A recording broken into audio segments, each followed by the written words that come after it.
بسم اللہ الرحمن الرحیم۔ ناظرین، آپ دیکھ رہے ہیں یار میڈیا۔ آج ہمارے ساتھ ایک ایسی شخصیت موجود ہیں جو شعبے کے حساب سے تو استاد ہیں، لیکن ساتھ ساتھ انہوں نے بہت بڑا کارنامہ انجام دیا ہے۔ انہوں نے ایک سیرت رسول کے نام پر کتاب لکھی ہے، سیرت میرے حضور کی۔ انہوں نے اس کے بعد اپنا نام نبی پاک صلی اللہ علیہ وسلم کی غلاموں کی فہرست میں جمع کرا دیا۔ تو آج ہم ان سے پوچھیں گے کہ دیکھیں، استاد جو ہے، استاد اکثر ہوتا ہے ریٹائرمنٹ کے بعد وہ کہتے ہیں 60 سال کے بعد وہ کہتے ہیں یار چھوڑو، اب کیا آگے زندگی کرنی ہے، پوتوں کے ساتھ زندگی گزارتے ہیں اور وہ مایوس ہو جاتے ہیں۔ لیکن ایسی کون سی کیا وجہ بنی کہ جو ہمارے ساتھ موجود ہیں نواز بیگ صاحب، انہوں نے سیرت رسول لکھی اور انہوں نے بجائے دوسرے کاموں کے انہوں نے تحقیق کی اور نبی پاک صلی اللہ علیہ وسلم پہ کے اوپر ایک بہت ہی عمدہ قسم کی سیرت کی کتاب لکھی۔ السلام علیکم وعلیکم نواز السلام بیگ صاحب، ورحمۃ کیسی اللہ۔ خیریت سے ہیں؟ الحمدللہ۔ اچھا سر، یہ آپ کو کیا سوچا کہ آپ نے ایک نبی پاک صلی اللہ علیہ وسلم کے سیرت کے اوپر ایک کتاب لکھی، جو کہ ایک بڑا مشکل کام ہوتا ہے؟ تو آپ نے کیسے، آپ کو بچپن سے شوق تھا یا آپ نے جوانی کے ریٹائرمنٹ کے بعد آپ کو اس کا شوق آیا کہ آپ نبی پاک صلی وہ اللہ علیہ وسلم تو کی سیرت کی کتاب لکھیں؟ سر کتاب میں لکھا ہوا ہے کہ بچپن سے بچوں کی دنیا، تعلیم و تربیت ان رسائل سے جی شروع ہوئی، اور آہستہ آہستہ آہستہ شوق بڑھتا گیا، اور پھر جب کچھ لکھنے کا خیال آیا تو اصل میں یہ جو کتاب بھی میں نے لکھا ہے اس میں کہ میرے بیٹوں نے اور بیٹی نے، داماد، انہوں نے مجبور کیا کہ آپ سارا دن پڑھتے رہتے ہیں تو ہمیں کوئی دکھائے نا کیا پڑھتے ہیں۔ تو میں نے کیا تو میں دکھاؤں کوئی دکھانے والی چیز؟ انہوں نے کہا جی نہ آتا ہے تو لکھے کچھ اس پہ جو پڑھا ہے۔ تو انہوں نے میرے ذہن کو مائل کیا۔ میں جو ہے وہ شروع سے جہاں سے بھی کوئی اچھی چیز ملی نا ایسے ہی رف سی نوٹ کر لی، جی تو شوق بڑھتا گیا۔ ریٹائرمنٹ لینے کے بعد میں نے کثرت سے پڑھنا شروع کر دیا، اور ادھر سے انہوں نے مجھے تنگ کرنا شروع کر دیا کہ آپ لکھیں یا پڑھنا چھوڑیں یا لکھیں۔ تو پھر الحمدللہ ابتدا کر دی، تو باقی راہ وہ خود بناتا رہتا ہے۔ بے شک۔ بیگ صاحب، سیرت النبی پر کتاب لکھنا کوئی آسان کام نہیں، اس جی کے لیے بڑی تحقیق کرنی پڑتی ہیں، بہت ساری کتب انسان کو پڑھنی پڑتی ہیں۔ تو آپ اس حوالے سے اپنا بتائیں کہ کس طرح آپ نے تحقیق کی، آپ نے کتنا ٹائم مطلب کہ دیا اس مطالعے کو ریٹائرمنٹ کے بعد، اور کون کون سی کتاب جس سے آپ متاثر ہوئے، کون کون سا جو محقق ہے جس سے آپ متاثر ہوئے، جس کا زیادہ تر آپ نے وہ لکھی؟ میں ہر مکتبہ فکر جو ہے نا اس کو پڑھا، اور مجھے یہ 12 سال لگے ہیں لکھنے تالیف کرنے میں۔ ہر سیرت نگار کو پڑھا، محققین کو پڑھا، ایک مخصوص آدمی کا میں نام نہیں لے سکتا کہ ہر مکتبہ فکر کو پڑھا۔ یعنی آپ نے ہر ایک مکتبہ فکر کی کتاب پڑھ کے اس کے بعد آپ نے لکھنا شروع کی؟ جہاں سے رہنمائی کی ضرورت پڑی قرآن و حدیث سے لی، دیگر جو کتب ہیں ان سے لیے، جن کے باقاعدہ میں نے حوالے دیے ہوئے ہیں بالکل کہ جو میں نے لکھا ہے یہ کس کا کاوش ہے۔ جی۔ اچھا، دیکھیں، اس سے زمانہ ہے بیگ صاحب، جیسے آپ نے سیرت کے اوپر کتاب لکھی ہے، لیکن ایک ایسا زمانہ ہے جو خاص طور پہ ہمارے جو کالج اور یونیورسٹی کے جو طالب علم ہیں، یہ ایک سوال پوچھتے ہیں کہ ہم فرقہ واریت کا دور ہے، ہر مولوی کہتے ہیں میری کتاب پڑھو، یہ اس فرقے کی کتاب لکھو۔ میرے ساتھ خود ایک ایسا ہو چکا ہے، میں جب گیا تو میں نے ان سے پوچھا کہ مجھے نا نبی پاک صلی اللہ علیہ وسلم کی سیرت کے حوالے سے کوئی کتاب کا نام بتا دیں۔ وہ کہتے ہیں نہیں، آپ فلاں عالم کی نہ پڑھنا، فلاں عالم کی نہ پڑھنا۔ تو بیگ صاحب، اب اس چیز سے کیسے نکلا جائے، کیسے نوجوان نسل کو بتایا جائے کہ ہم سیرت النبی پر چلیں، ہم سیرت النبی کی کتاب پڑھیں؟ خاص طور پہ جو کالج اور یونیورسٹی کی جو نوجوان نسل ہے وہ کنفیوز ہو جاتی ہے، تو ان کو کیسے اس چیز سے نکالا جائے، وہ کون سی سیرت کی کتاب پڑھیں؟ سیرت کی کتاب کا جہاں تک پڑھنے کا تعلق ہے، بے شمار مفسرین لکھے ہیں، ہر آدمی نے اپنے، وہ تحقیق یہ بنتی ہے کہ مثال طور پر قرآن میں جو ہے اپنا تاریخ میں ہے کہ جنگ بدر. تو جب جنگ بدر کے بعد حضرت عباس رضی اللہ تعالیٰ گرفتار ہوئے تو تمام تواریخ نے لکھا ہے کہ وہ مسکال 10 مسکال سونا ان سے برآمد ہوا. اب تمام تاریخ دان جو لکھتے ہیں وہ مسکال ہی لکھتے ہیں. آپ کے اور مجھے ان کو کوئی سمجھ نہیں ہے کہ مسکال کیا وزن ہے, مسکال کا وزن کتنا ہے. تو میں نے بڑی تگودو کے بعد اس کا وزن لکھا کہ 4.5 ماشے کا ایک مسکال. مقصد یہ ہے بات کہ ایسی باتیں کرنا جو کہ کسی کی سمجھ میں نہ آ سکے, جو آپ لکھنے والا ہے اس کی سمجھ میں نہیں آ رہی کہ میں مسکال کا کیا ترجمہ کروں, کیا ٹرانسلیٹ کروں اسے. تو یہ چیز اس کو علم ہے. وہ بچہ قاری کوئی بھی ہو وہ اکتاڑ محسوس کرتا ہے. اور رہی بات آپ کی وہ فرقہ واریت, تو بھائی فرقہ واریت سے ہے کہ آپ اپنے کام کی طرف توجہ رکھیں, وہ کیا کہتا ہے وہ کیا کہتا ہے, چھوڑے ان باتوں. جی نہیں, یہ نوجوان نسل جو ہے نا ابھی اس دور میں جو ہے بہت کنفیوز ہیں, کیونکہ دوسری طرف سے جو کالج اور یونیورسٹی کے آپ کو پتہ ہے آج کل یوٹیوب پہ ہر بندہ آ کے نا بتا رہا ہے کہ آپ ایسے کریں آپ ایسے کریں, فلاں ہیں. جو خاص طور پہ جو نوجوان نسل جو کالج یونیورسٹی کا طبقہ ہے یہ بہت زیادہ کنفیوز ہے. دوسری طرف سے جو اعتراضات آتے ہیں اور مختلف قسم کے گروہ باتیں کرتے ہیں, تو وہ کہتے ہیں کہ یار اب ہم کون سیرت کی کتاب پڑھیں. اب آپ نے جو سیرت کی کتاب لکھی ہے تو آپ کیا کہتے ہیں کہ یار وہ کس طرح تحقیق کریں, تحقیق کا انداز. اصل میں آپ سے کہنا چاہ رہا ہوں کہ آپ یہ بتائیں کہ تحقیق کا انداز کیا ہونا چاہیے, سیرت کس طرح کتاب پڑھیں. تحقیق کا انداز سب سے بہترین علاج یہ ہے کہ آپ بہترین سامع بن جائیں.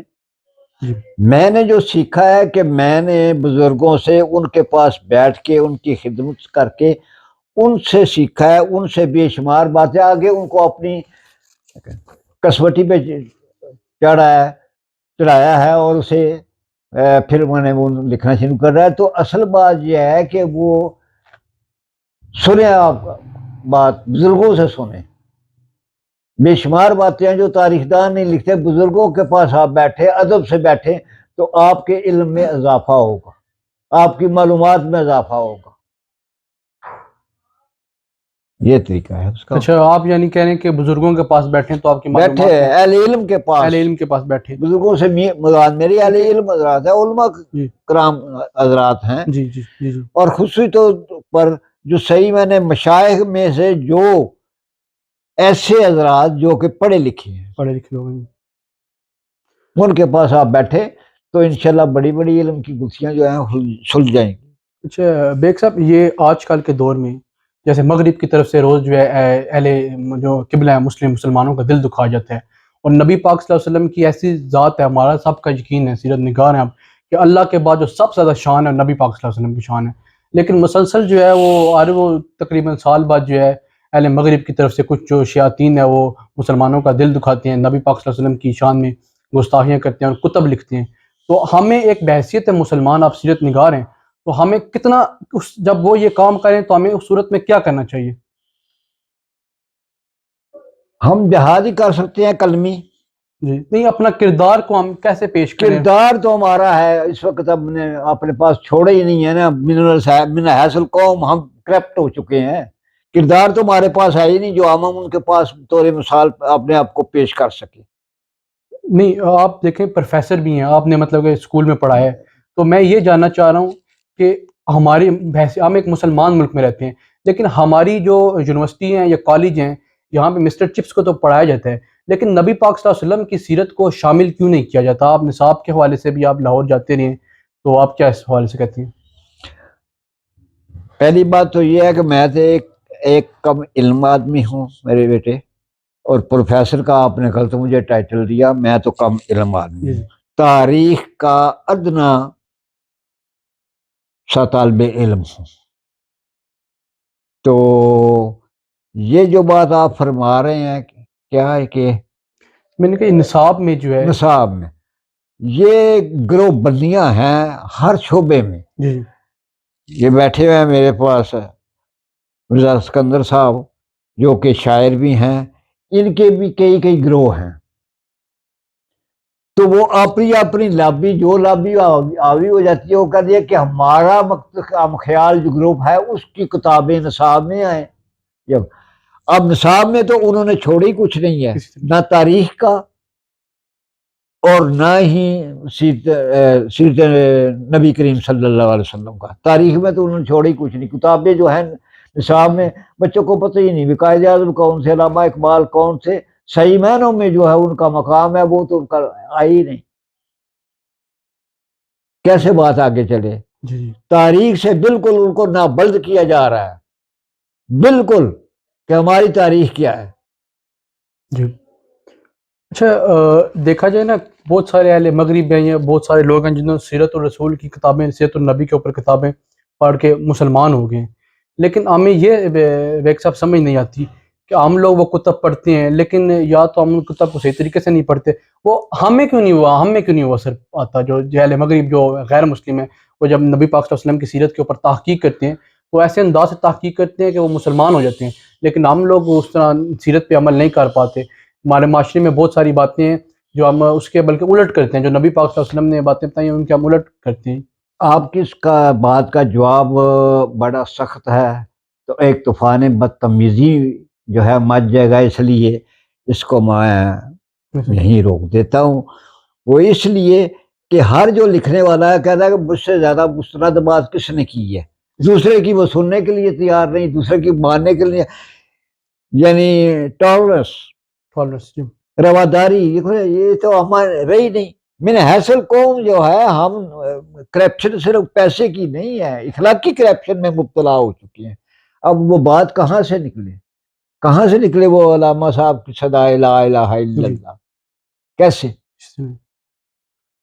آپ کچھ سیرت النبی کے حوالے سے نوجوان بچے دیکھتے ہیں تو اس حوالے سے کچھ نبی پاک صلی اللہ علیہ وسلم کی سیرت النبی میرا صورت کے لکھنے کا اوپر. جی ایک مقصد تھا جی الحمدللہ کہ ہم اپنے آپ کو آقا علیہ السلام کے ساتھ جو اپنا تعلق قریبی تعلق قائم کریں، اس طرح. ان کے مقام کو سمجھنے کی کوشش کریں کہ نبی پاک صلی اللہ علیہ وسلم کا کیا مقام ہے.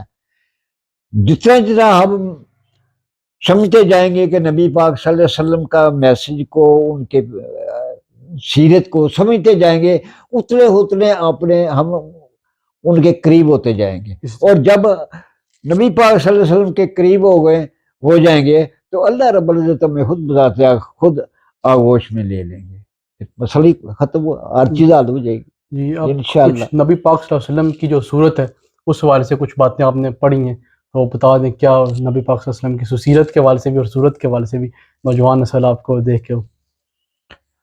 میں نے تو اسی لیے لکھی ہے کہ عوام الناس کے لیے یہ لکھی ہے. اور سب سے بڑی بات اس میں یہ ہے کہ یہ اتنی آسان ہے کہ پرائمری پاس بچہ پڑھ سکتا ہے اور سمجھ سکتا ہے. جبکہ علماء کرام نے بڑے، مثال طور پر ابو لہب کا اولیاء لکھتے ہوئے ہر ایک نے لکھا ہے کہ اس کی آنکھیں کنجی تھیں. میں ایک مدت پریشان رہا کہ کنجی آنکھ کون سی ہوتی ہے. بڑی مشکل سے جناب کوئی 2-3 سال بعد مسئلہ حل ہوا کہ نیلی کو کنجی کہتے ہیں، نیلی آنکھ کو. تو یہ باتیں ہیں کہ وہ دقیق مسائل میں الجھاؤ کی جو ہے کہ سسٹم ہے نا، الفاظی الجھاؤ، اس سے گریز فرمائے تو اچھی بات ہی. میں اس کے اوپر جانا تو نہیں چاہتا بیگ صاحب، لیکن یہ کیونکہ مسئلہ ہے، اس مسئلے کو اجاگر کرنا ہے کہ آج کل جو ہماری جو لوگ ہیں، میں معذرت کے ساتھ علماء کرام جو ہے نا جب تقریر وغیرہ کر رہے تھے تو وہ اس چیز کے اوپر زیادہ زور دیتے ہیں. نبی نور تھے، بشر تھے، ان چیزوں کے اوپر زور دیتے ہیں. نبی کی سیرت اور صورت کے حوالے سے کم بیان کیا جاتا ہے. آپ سیرت نگار ہیں تو آپ کیا کہتے ہیں کہ نوجوان نسل کو کیا ان مسائل سے، علماء کو مسائل میں بچوں کو ڈالنا چاہیے کہ نبی پاک صلی اللہ علیہ وسلم کی سیرت کے حوالے سے بتانا چاہیے کہ میرے حضور کی سیرت کے حوالے سے بات کرے؟ یہ بات ہے اب وہ نبی ہے، نور ہے، بشر ہے، یہ مسائل کوئی بات کرے؟ اس کا وہ سوال کرے نا جس کو کسی کو فائدہ ہو. جی بے شک. آپ ایسے فضول قسم کے یہ سوالات کریں. مثال طور پر نور، بشر یا آذر یا ناظر، یہ وہ مسئلہ سیدھی سی بات ہے کہ اللہ رب العزت قرآن مجید میں کہہ رہا ہے محبوب آپ صلی اللہ علیہ وسلم نے نہیں دیکھا کہ میں نے عاد اور ثمود کے قوموں کے ساتھ کیا کیا؟ آپ نے نہیں دیکھا تو بات کہاں کی رہ گئی؟ وہ تو آپ کی دنیا میں تشریف آوری سے ہزاروں سال پہلے ہو چکے تھے. تو کل کی بات ہے، یعنی نبی پاک صلی اللہ علیہ وسلم کی پیدائش سے اپنے دنیا میں تشریف آوری سے چند ماہ پہلے کی بات ہے، واقعہ ابرا کا واقعہ. تو اللہ رب العزت، آپ ابھی تو نبی پاک صلی اللہ علیہ وسلم دنیا میں تشریف نہیں لائے تھے، تو اللہ رب العزت درکا فعال رب کا، اے محبوب آپ نے دیکھا نہیں ہم نے کیا کیا ہاتھی والوں کے ساتھ. تو نبی پاک صلی اللہ علیہ وسلم دنیا تشریف نہیں لائے. تو یہ فضوئی قسم کا آپ میسج کو سمجھائیں، چھوڑیں ان باتوں کا. اللہ کے وہ تمام جتنے گواہان ہیں وہ موجود تھے نبی پاک صلی اللہ علیہ وسلم کے اعلان نبوت کے وقت، جنہوں نے ابرا کا واقعہ آنکھوں سے دیکھا. نبی پاک صلی اللہ علیہ وسلم تو اس وقت اماں جان کے اپنے پیٹ میں تھے. تو اللہ فرما رہا ہے، تو اس سے بڑھ کر نبی پاک صلی اللہ علیہ وسلم کی شان کیا ہوگی؟ بے شک. اس سے بڑھ کر شان کیا ہے کہ ایک آدمی، ایک ہستی دنیا میں موجود ہی نہیں ہے اور وجود میں نہیں ہے، یا ان کے ہزاروں سال پہلے کا واقعہ ہے. تو اللہ رب پوچھ رہا کیا محبوب آپ نے نہیں دیکھا؟ کس کو کہا جاتا ہے آپ نے نہیں دیکھا؟ حاضر کو کہا جاتا ہے. بے شک ہے کہ نبی پاک صلی اللہ علیہ وسلم کی جو شان ہے، شان تو اللہ تعالیٰ نے قرآن میں بیان کیا، سورۃ القلم میں بیان کیا، بہت پورا قرآن نبی پاک صلی اللہ علیہ وسلم کی شان ہے. تو کیا ہم ایسا نہیں ہوتا، ہم جتنے بھی مقاصد فکر ہیں، جتنے فرقے ہیں، وہ اکٹھے ہو جائیں نبی پاک صلی اللہ علیہ وسلم کی جو ہے ان کی شان کے اوپر، نبی پاک صلی اللہ علیہ وسلم کے اوپر وحدت ہو جائیں، چاہے اہل تشیع ہوں. اہل بیت کی بھی محبت بھی ضروری ہے، صحابہ کی بھی محبت نہیں ہو سکتا، یہ پیٹ کا معاملہ ہے. یہ نہیں ہو سکتا، یہ نہیں ہو سکتے، ہر ایک اپنے اپنے پیٹ کا معاملہ ہے. اگر سچے دل سے کاوش کی جائے پھر نہیں کرتے، ہو ہی نہیں سکتا، روٹیاں بند ہو جائیں گی. صاحب کی جو کتاب ہے سیرت میرے حضور کی، یقین مانے میں نے وہ کتاب حرف بھرف پڑھی ہے، اور اتنی بہترین اور اتنی عمدہ کتاب لکھی ہے. جب آپ وہ کتاب پڑھیں گے تو اس میں اتنا آپ کو عشق بھی نظر آئے گا. اس انداز سے بیگ صاحب نے وہ کتاب لکھی ہے کہ کہیں پہ بھی ذرا سی جو ہے نا وہ بہت احتیاط کیا ہے کہ محبت ہی محبت آتی ہے. سیرت بھی اس میں بیان بیگ صاحب آپ نے کی ہے اور صورت بھی بیان کی ہے. تو وہ اعلیٰ حضرت امام احمد رضا کا شعر ہے نا، زمین و زمان تمہارے لیے، مکین و مکا تمہارے لیے، ہم آئے یہاں تمہارے لیے، اٹھیں گے وہاں تمہارے لیے، دہن میں زبان تمہارے لیے. یہ اعلیٰ حضرت کا ایک ایسا شعر ہے جس کے اوپر ہم اینڈنگ کریں گے کہ نبی کی تو شان ہی بہت ہے. دیکھیں قرآن میں حضرت یوسف کا اگر حسن بیان کیا ہے اللہ نے، تو نبیوں کے سردار کا عالم کیا ہوگا، نبیوں کے سردار کا عالم کیا ہوگا. اس کے ساتھ ہی ہم بیگ صاحب سے اجازت چاہیں گے. اس کے ساتھ ہی آپ نے نبی پاک صلی اللہ علیہ وسلم کا جس وقت حاضر تھے، جس وقت دربار میں حاضر تھے عمر و عثمان، ابو بکر و عمر، عثمان و علی، اس وقت محمد کے دربار کا عالم کیا ہوگا جی. اس کے ساتھ ہی ہم اجازت چاہیں گے. بیگ صاحب کا بہت شکریہ، انہوں نے ہمیں وقت دیا. السلام علیکم.